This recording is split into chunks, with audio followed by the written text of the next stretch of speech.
Sebuah kampung di Pasuruan, Jawa Timur menjadi sentra kue pia yang terkenal hingga ke luar Jawa. Ada sekitar 40 pengusaha kue pia berproduksi setiap hari melayani pesanan maupun pembelian dadakan.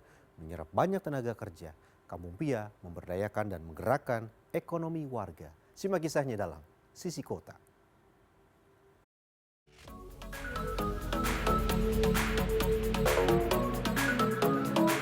Kalaupun resep itu nanti mereka pakai untuk usaha, ya memang itu jalurnya rezeki mereka dari awal.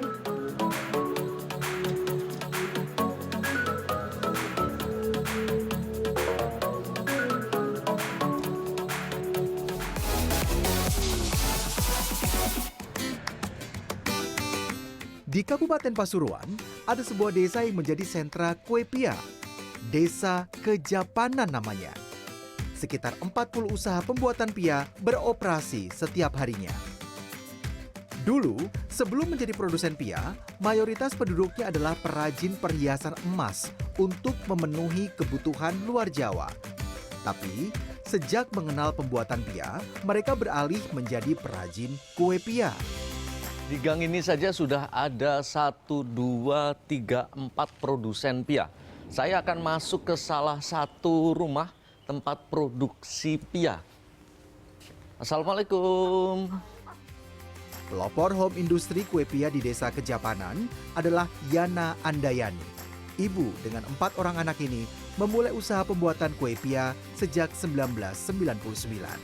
Dengan berjalannya waktu, Yana berhasil mengembangkan usahanya, sembari tetap bekerja sebagai guru akuntansi di sebuah sekolah menengah kejuruan di Gempol.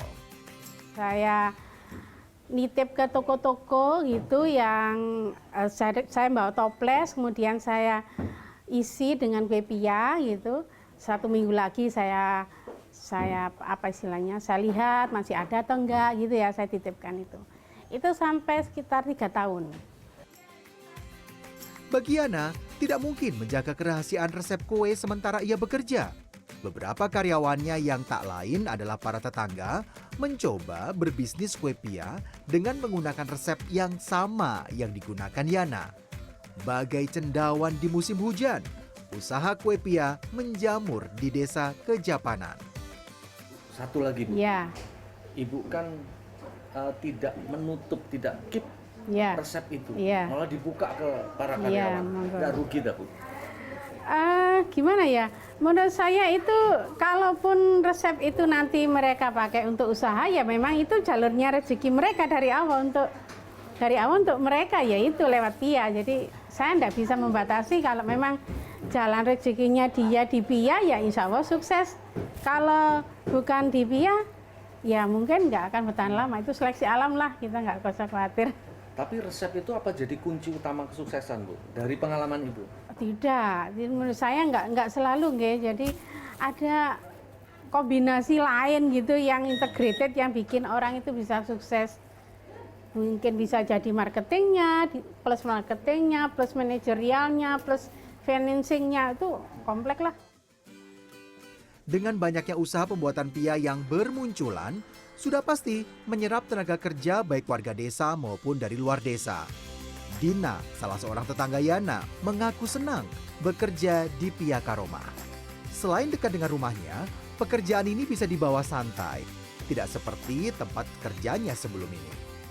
Ya, kita kerjanya kan kalau di pabrik kan kita disuruh pakai target, kalau di sini kan enggak. Oh, iya. Tapi kan juga ada pesanan tuh, Bu. Kadang pesanannya banyak gitu. Itu apa nggak ribet juga, Bu? Ya kalau dibilang ribet ya enggak, soalnya kan kita ada timnya, jadi bisa. Proses pembuatan pia ada 2 tahap. Menyiapkan isian dan kulit kue. Yang harus disiapkan dahulu adalah isian. Untuk pia kacang hijau, bahan utama kacang hijau tanpa kulit direndam lalu dikukus. Setelah itu dicampur dengan gula yang sudah dicairkan.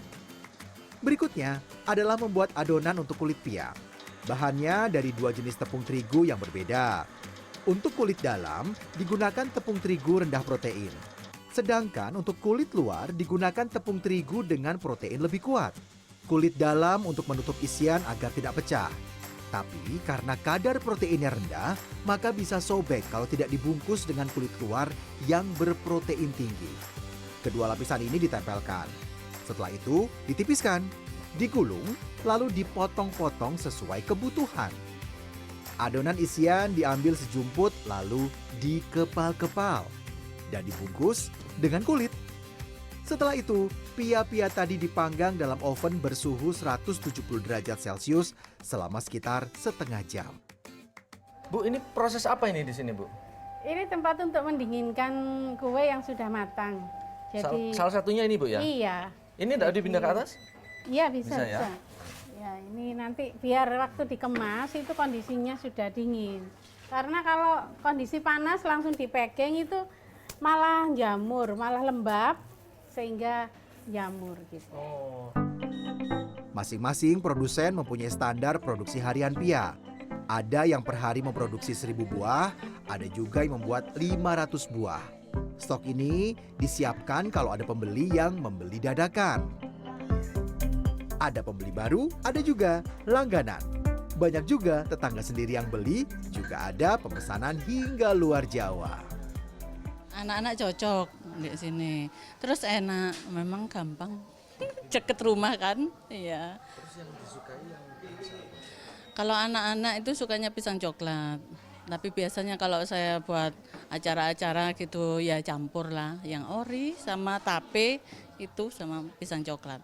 Ya rasanya enak, terus gimana ya, kualitasnya ya juga bagus, terus ya pokoknya sip lah. Sering. Wah nggak bisa ngitung, 1 minggu ya tiap minggu kalau beli. Iya. Seiring berjalannya waktu dan perkembangan zaman, aneka isian semakin bervariasi. Ada pia isi tape dengan bentuk kotak agak besar, isi durian, stroberi, pisang, coklat, dan lainnya. Pia Karomah ya, salah satu industri pia di desa ini ya. Saya mau coba. Ini yang original.